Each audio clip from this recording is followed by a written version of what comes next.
उपमुख्यमंत्री एकनाथ शिंदेंना धमकी देणारा व्हिडिओ व्हायरल झालाय। हितेश धेंडे नामक तरुणाकडून धमकी देण्यात आली आहे। धमकी देणारा तरुण श्रीनगर वारलीपाडा या ठिकाणी राहणार असल्याची माहिती मिळते।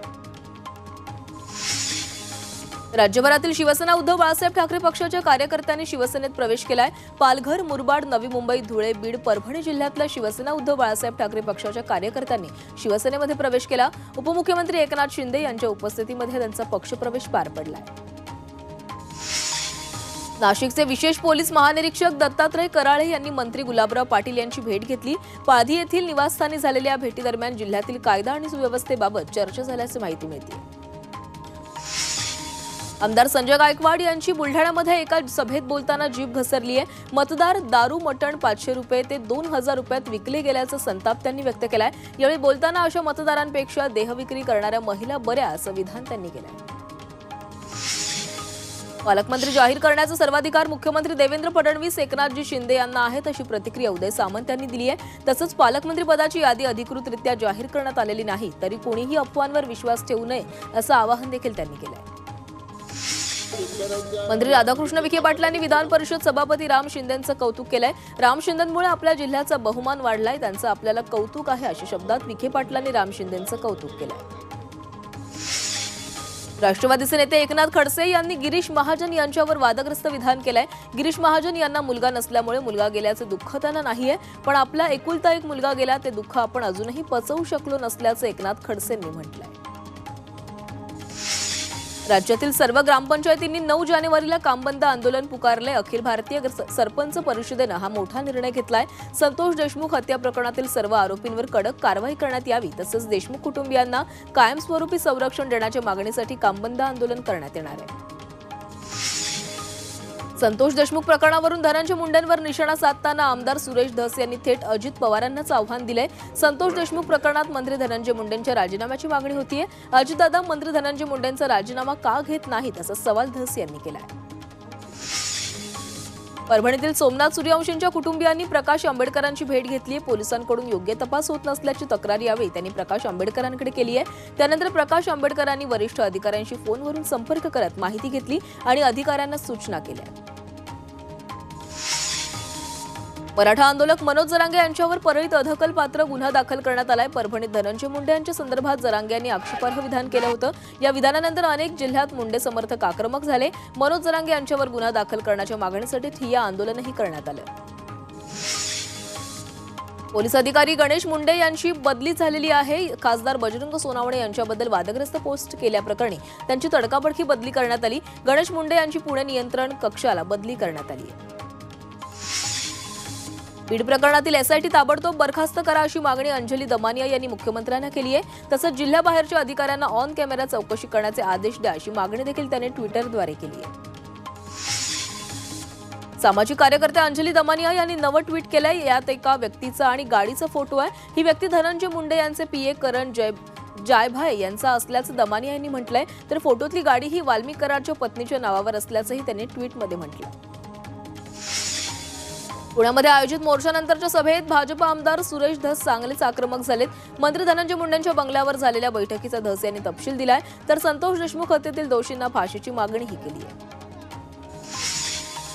सुप्रिया सुळेंनी बीड आणि परभणीबाबत प्रतिक्रिया व्यक्त केली आहे। बीड आणि परभणीच्या घटनेचा निषेध व्यक्त करत राज्यातून नाही तर देशातून होत आहे तसंच पुण्यातून आरोपी पकडला जातो हे काहीतरी नवीन आहे अशी प्रतिक्रिया देखील सुळेंनी दिली। मुख्यमंत्री देवेंद्र फडणवीस यांच्या हस्ते महारेल निर्मित राज्यातील 7 जिल्ह्यातील 7 उड्डाण पुलांचा लोकार्पण सोहळा नागपुरात पार पडला।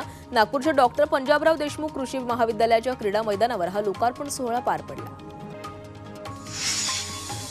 पद्मदुर्ग किल्ल्यावर 16व्या जागर सोहळ्याचं आयोजन करण्यात आलं होतं। यावेळी शिवप्रतिमेचं पूजन करत प्रतिमेला मुद्राभिषेक करण्यात आला। सोहळ्याला गडावर फुलांची सजावटही करण्यात आली। छत्तीसगडच्या नारायणपूरमध्ये पोलीस आणि नक्षलवाद्यांमध्ये चकमक झाली आहे। चकमकीमध्ये एक जवान शहीद झालाय तर 4 नक्षलवादी ठार झाले। महाकुंभमध्ये दहशतवादी धमकी देणाऱ्या व्यक्तीला अटक करण्यात आली। आरोपी 11वीचा विद्यार्थी होता। पोलिसांनी त्याला पूर्णियामधून अटक केली आहे। जम्मू काश्मीरमध्ये जोरदार बर्फवृष्टी होतीये। सगळीकडे बर्फाची चादर पसरली आहे। बर्फवृष्टीची ही मनमोहक दृश्य पाहत पर्यटक हिमवर्षावाचा आनंद लुटतात। सोलापूरमधील मोहोळ बस स्थानकात उभ्या असणाऱ्या एसटी बसनं अचानक पेट घेतला। चालक आणि वाहकांच्या सतर्कतेमुळे पूर्णपणे भरलेल्या बसमधील प्रवाशांचा जीव वाचलाय। एसटी बसमधील इंजिनमध्ये तांत्रिक बिघाड झाल्यामुळे ही घटना घडल्याचं सांगण्यात येत आहे। या आगीत बस संपूर्णपणे जळून खाक झाली। नवी मुंबईतील सायन पनवेल महामार्गावर भीषण अपघात झालाय। जुनीनगर रेल्वे स्टेशन समोर हा अपघात झाला। डंपरनं 5 गाड्यांना धडक दिल्यामुळे एका जणाचा मृत्यू झालाय तर 2 जण जखमी झाले।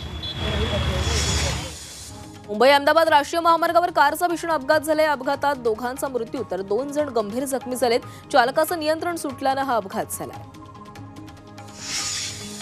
जम्मू काश्मीरच्या किश्तवाडमध्ये कारचा भीषण अपघात झालाय। अपघातात कार खड्ड्यात पडल्यानं 4 जणांचा मृत्यू झालाय तर 2 जण बेपत्ता आहेत।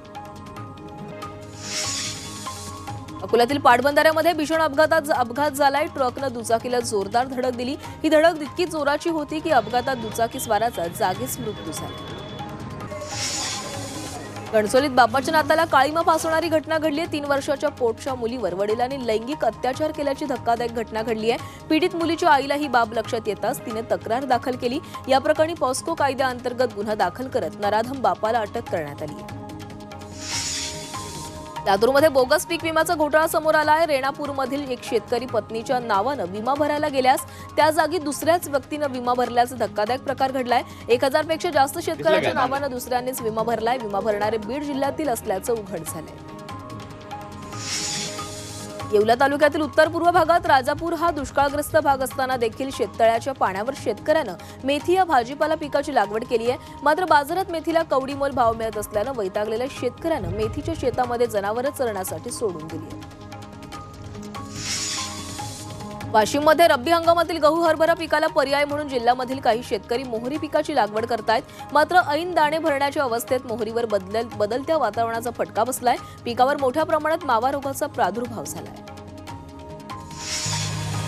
हिंगोलीच्या सेनगाव तालुक्यातील साखरा परिसरातील अतुल राऊत यांनी तुरीच्या उभ्या पिकावर रोटावेटर फिरवलाय। वातावरणातील बदलामुळे पिकावर बुरशीजन्य रोगाचा प्रादुर्भाव झालाय। त्यामुळे या भागातील शेकडो हेक्टर तूर धोक्यात आली आहे। वाशिममधील बेलखेडा येथील शेतकरी तानाजी बबन धांडे या शेतकऱ्यानं 2 एकर संत्रा बागेमध्ये आंतरपीक म्हणून टरबूजाची लागवड केली आहे। बदलत्या वातावरणामुळे संत्र्याच्या पिकाला मोठा फटका बसला होता। त्यामुळे झालेल्या नुकसानाची भर काढण्यासाठी शेतकऱ्यांना ही शक्कल लढवली।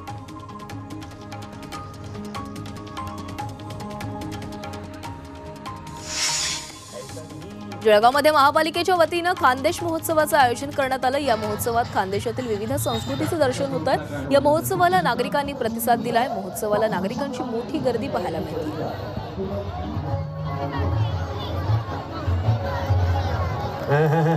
ऐसा नहीं मैंने कहा ना। सांगलीच्या मिरजेत अंध खेळाडूंचा क्रिकेट स्पर्धा पार पडल्या। National association for the blind संस्थेच्या वतीनं सांगली आणि कोल्हापूर संघ असा हा सामना पार पडला। 2020 पद्धतीनं या सामन्याचं आयोजन होत कोल्हापूरच्या अंध खेळाडूंच्या संघानं सामना जिंकलाय। खूप छान बॉल।